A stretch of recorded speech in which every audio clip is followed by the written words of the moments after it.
Cette émission vous est présentée par CIH Bank.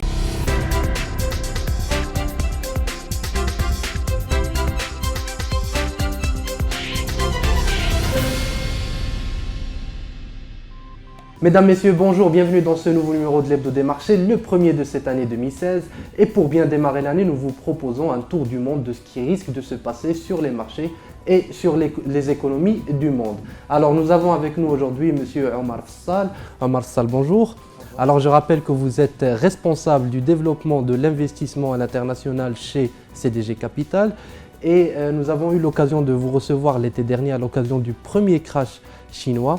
Un deuxième vient de se produire dernièrement, vous nous en direz un mot avant d'attaquer peut-être ce qui risque de se passer sur l'ensemble des économies du monde. حصريا عند سياش بنك كود 30 أول حساب مجاني لجميع الشباب أقل من 30 سنة. CIH Bank. La banque de demain, dès aujourd'hui. Encore une fois, je vous remercie d'avoir accepté notre invitation et sans transition peut-être, on en parle tout de suite. Que s'est-il passé cette fois-ci en Chine ? Alors vous avez dit que c'était un deuxième crash, pour moi c'est pas un deuxième crash, pour moi c'est le même crash qui a été retardé. C'est-à-dire que c'est un crash qui devait se produire parce qu'on a eu une bulle sur le marché action chinois. C'était une correction qui était nécessaire, qui devait se faire pour revenir vers des fondamentaux qui étaient plus sains. Mais les autorités ont paniqué et donc elles ont reporté ce crash. Comment est-ce qu'elles l'ont fait? Elles ont utilisé plusieurs mesures qui étaient acceptables, mais il y avait en particulier une mesure à mon sens, et donc je l'ai dit à plusieurs reprises, qui n'était pas du tout acceptable, c'était le fait de mettre une interdiction de vendre des actions sur les institutionnels chinois. En clair, lorsque vous détenez plus de 5% d'une entreprise, vous n'avez pas le droit de vendre ces titres pendant une période de 6 mois. Donc la période de 6 mois allait de juin à début janvier. Et donc, comme la fin de cette interdiction approchait, les marchés ont paniqué. Ils avaient peur qu'une fois cette interdiction levée, que tous les institutionnels se mettent à liquider leurs titres sur le marché. Et donc, ils ont commencé à vendre à l'avance. Les autorités, comment est-ce qu'elles ont réagi? Elles ont réagi en réappliquant exactement la même recette qu'elles avaient faite auparavant, c'est-à-dire elles sont intervenues sur le marché pour acheter des actions, pour soutenir la demande, et elles ont à nouveau remis au surlendemain la levée de cette interdiction des ventes. Donc finalement, on fait encore une fois que retarder ce qui risque de se passer en Chine. Exactement, avec l'espoir pour les autorités chinoises que d'ici à ce que cette autorisation soit levée, qu'il y ait une progression des fondamentaux et qu'à ce moment-là, lorsque l'interdiction est levée, qu'il n'y ait pas de crash. Justement, sur cette course contre la montre des autorités chinoises, est-ce que pour vous, ces fondamentaux devraient s'améliorer en 2016 ? Alors les fondamentaux seront peut-être un peu moins bons à mon sens en 2016. La croissance chinoise est passée l'année dernière en dessous des 7%. On a fait en 2015 une croissance de 6,8% selon les premières estimations. On devrait passer en 2016 à une croissance encore un peu plus faible, à 6,3%. Mais c'est tout un réajustement d'une des plus grandes économies mondiales qui est à l'œuvre. C'est-à-dire que c'est un investissement qui reposait avant sur l'investissement, avec de l'investissement qui représentait près de 43% du PIB. Et donc tout l'enjeu est de faire baisser cette part de 43% du PIB vers une part de 20% du PIB qui soit plus conforme à ce que font les grandes économies développées. On est déjà passé à 43% à 40%, mais encore le chemin est assez long pour arriver aux 20%. On a parlé de la Chine, on passe maintenant à l'autre côté du monde, aux États-Unis. Pour vous, quelles sont les perspectives, notamment avec ce que risque de faire la Fed en 2016 ? Alors les États-Unis traversent un ajustement qui est important, qui est celui de la normalisation de la politique monétaire. On devrait avoir une croissance en 2016 qui sera de l'ordre de 2,5%, ce qui est plus bas que ce que faisaient les États-Unis avant la crise, mais ce qui est quand même pas mal lorsque vous comparez par rapport à d'autres pays développés. Il y avait un output gap, c'est-à-dire la différence entre la croissance des États-Unis et la croissance potentielle qu'ils peuvent avoir, qui a été refermé. Il était de l'ordre de 3% du PIB juste après la crise. On est passé aujourd'hui à un output gap inférieur à 1%, de 0,8% du PIB. Donc dans ce contexte-là, la Réserve fédérale a fait ce qu'il fallait faire. Elle a commencé à augmenter son taux directeur. Elle a commencé à le faire aussi parce que le marché de l'emploi a bien repris. On a eu des créations mensuelles d'emplois qui étaient de l'ordre de 200 000. Même sur le dernier bulletin qui est sorti en décembre, on a eu des créations qui étaient de l'ordre de 290 000, bien supérieures aux attentes. Et donc une fois que le marché de l'emploi atteint son taux de plein emploi, il risque d'y avoir une pression sur les salaires, et cette pression sur les salaires peut se transformer en inflation. Pour l'instant, on n'a pas encore de pression sur les salaires, puisqu'on est sur des rythmes de progression de l'ordre de 2% qui sont maîtrisés. Mais la Réserve fédérale commence son resserrement monétaire en avance pour ne pas être prise de court. Et en plus, Janet Yellen, dès son arrivée, avait promis de faire une première hausse des taux en 2015. Donc on a eu une hausse des taux lors des dernières minutes de l'année dernière. Les estimations sont de l'ordre de 2 à 3 hausses des taux sur l'année qui vient. Mais en tout cas, pas sur le premier semestre. C'est un sujet qui redeviendra d'actualité à partir du mois de juin. Il y a certains membres de la Fed qui ont déclaré hier que, avec ce qui se passe en Chine maintenant, la Fed pourrait peut-être remettre en cause ou remettra plus tard cette politique. Est-ce que pour vous c'est crédible ou pas? Alors la politique de la Réserve fédérale a toujours été dictée en très grande majorité par des facteurs internes, c'est-à-dire l'output gap, le marché de l'emploi, les perspectives d'inflation, la stabilité financière du système financier américain et en plus par des facteurs externes. Mais je pense que si les facteurs externes ne sont pas prédominants, elle se concentrera sur ses besoins internes. Donc si l'inflation redécolle réellement parce qu'il y a une pression sur les salaires, à mon avis, elle fermera un œil sur ce qui se passe en Chine et sera prête à augmenter son taux directeur. Mais à mon avis, il n'y aura pas de hausse des taux directeurs sur le premier semestre, donc pas avant le mois de juin. Et on passe peut-être en Europe. Pour vous, quelle serait la situation en 2016? Alors le gros enjeu qui est à l'œuvre en Europe, c'est de savoir si la Banque Centrale Européenne sera capable de rehausser le niveau d'inflation ou pas, parce qu'on a une inflation qui est morte, il faut l'admettre. L'inflation globale est à 0,2%, c'est quasiment nul. L'inflation sous-jacente, c'est-à-dire une fois que vous excluez les matières premières, dont les prix de l'énergie qui ont beaucoup baissé, on est à l'ordre de 0,8%, mais ce sont des niveaux qui restent très bas par rapport au mandat de stabilité des prix qui a été confié à la Banque Centrale Européenne. Donc la BCE fait ce qu'elle peut, elle fait même plus, puisque en fin de compte, le quantitative easing était censé se terminer en septembre 2016. Elle a annoncé qu'il allait être prolongé jusqu'en 2017, mais ce n'est pas réellement une nouvelle, parce qu'on savait très bien de toute façon que la durée est extensible et que la durée varierait suivant la conjoncture. Donc la question sera de savoir si l'investissement dans la zone euro repart. L'investissement dans la zone euro est à des niveaux extrêmement bas, historiquement bas. Si l'investissement repart, le crédit repart. Si le crédit repart, l'inflation repart. Et donc il y a un climat de confiance qui est ramené. Et tout l'enjeu sera de savoir si la BCE réussit ou pas. Pour l'instant, les prévisions de croissance seront de l'ordre de 1,5%.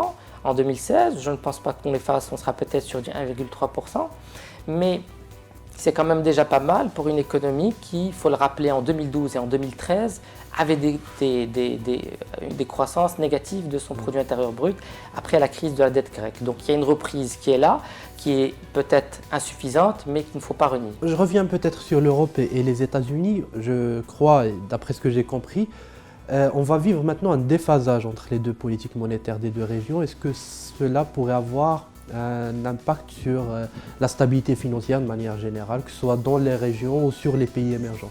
Puisque si les États-Unis démarrent la hausse des taux, ce n'est peut-être pas le cas maintenant pour l'Europe. C'est quelque chose de très juste, parce que si vous analysez vraiment très finement aujourd'hui, je pense, la conjoncture mondiale, il y a deux facteurs qui sont marquants. Le premier, c'est celui de la faiblesse de la croissance mondiale. On est sur une croissance mondiale qui sera vraisemblablement de l'ordre de 3,5%, alors qu'avant la crise, on faisait du 5,5%. Il ne faut pas oublier que ça avait rebondi en 2010 sur du 5,5%, mais en fin de compte, c'était juste un effet de base, parce que sur 2009, on était en récession. Et que depuis, on est coincé sur des rythmes de 3,5%, sans possibilité de progresser. Et donc, plusieurs intervenants commencent à accepter ce niveau-là de croissance comme la nouvelle norme, c'est-à-dire qu'il est impossible, en clair, de revenir au niveau de croissance qu'on avait avant. Sauf que je pense, dans ce constat-là qui est très pessimiste, il ne faut pas oublier que les différents moteurs économiques du monde ne tournent pas tous à plein régime. Si toutes les différentes régions tournaient à plein régime, à ce moment-là, je concéderais en disant qu'il n'est pas possible de faire plus de 3,5%. Sauf que, comme nous l'avons vu, il y a plusieurs régions qui traversent des ajustements qui sont différents, à des vitesses différentes. Et donc, il faut attendre que ces ajustements soient finis. Et c'est exactement le second facteur qui marque aussi quand on analyse la conjoncture aujourd'hui, c'est qu'il y a, comme vous le dites, un déphasage, une désynchronisation avec différents cycles économiques. Aux États-Unis, on a un resserrement de la politique monétaire. En Europe, et au Japon, on a une continuité dans une politique monétaire qui est déjà très laxiste. En Grande-Bretagne, on aura sûrement un début de resserrement. La Banque d'Angleterre attendait que la Réserve fédérale agisse en premier. Et chez les pays émergents, je pense qu'on aura, vers la fin de l'année, un relâchement monétaire. Pourquoi? Parce que les pays émergents ont tous augmenté les taux directeurs. Ils avaient peur qu'une fois la politique monétaire de la Réserve fédérale normalisée, qu'il y ait trop de fuite des capitaux qui pèsent sur leurs économies, chose qui s'est réalisée sur certains mois, sur l'année qui est passée.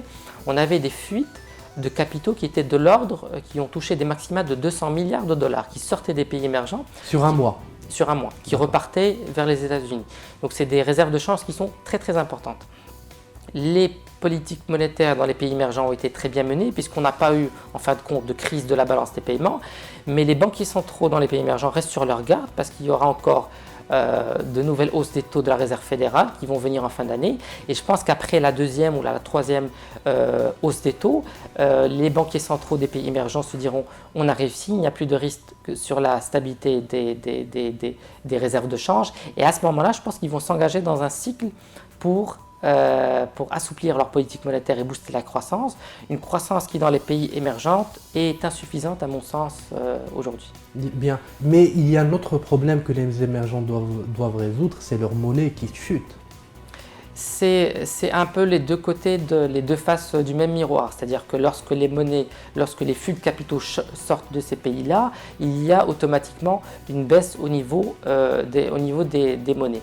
Cette baisse-là, soit vous l'acceptez, soit vous êtes obligé de défendre la parité de votre monnaie grâce à vos réserves de change et mettre en péril vos réserves de change, parce que les réserves de change ne sont pas là uniquement pour vous servir à défendre une parité fixe, elles sont là aussi pour couvrir des besoins d'importation sur des produits de première nécessité tels que les produits d'énergie, les produits pharmaceutiques, les produits agricoles, puisque personne n'est aujourd'hui quasiment indépendant. Et donc il faut des fois savoir accepter une baisse de sa monnaie, accepter de ne pas défendre sa parité fixe pour préserver ses réserves de change. On a des monnaies émergentes qui ont baissé en gros de l'ordre de moins 40% depuis la crise de 2008.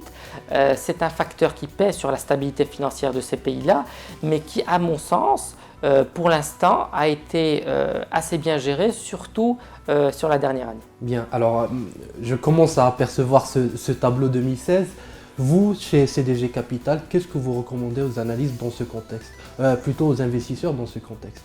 Alors on recommande, comme toujours, d'avoir un portefeuille qui est diversifié pour tirer opportunité de toutes les évolutions des différentes classes d'actifs, mais c'est un moment quand même très intéressant pour faire ce genre d'exercice, parce que dans le contexte actuel, tout le monde voit des risques partout et personne ne voit d'opportunités nulle part. Alors que je reste convaincu que dans la pire des crises, dans la pire des situations qui puissent exister, il y a toujours de l'opportunité quelque part et qu'il faut seulement savoir l'apercevoir et être suffisamment patient pour qu'elle se réalise.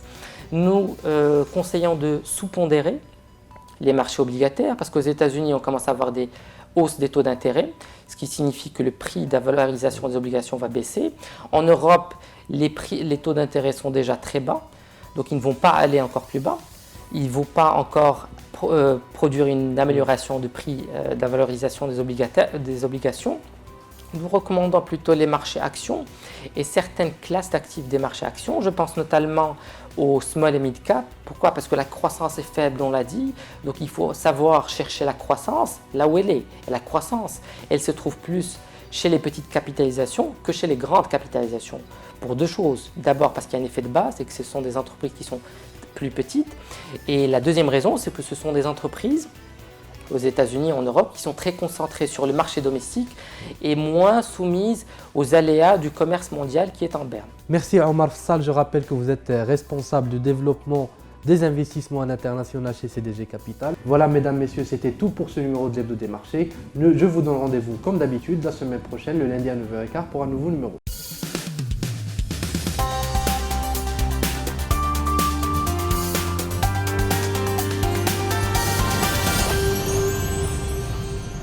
Cette émission vous a été présentée par CIH Bank.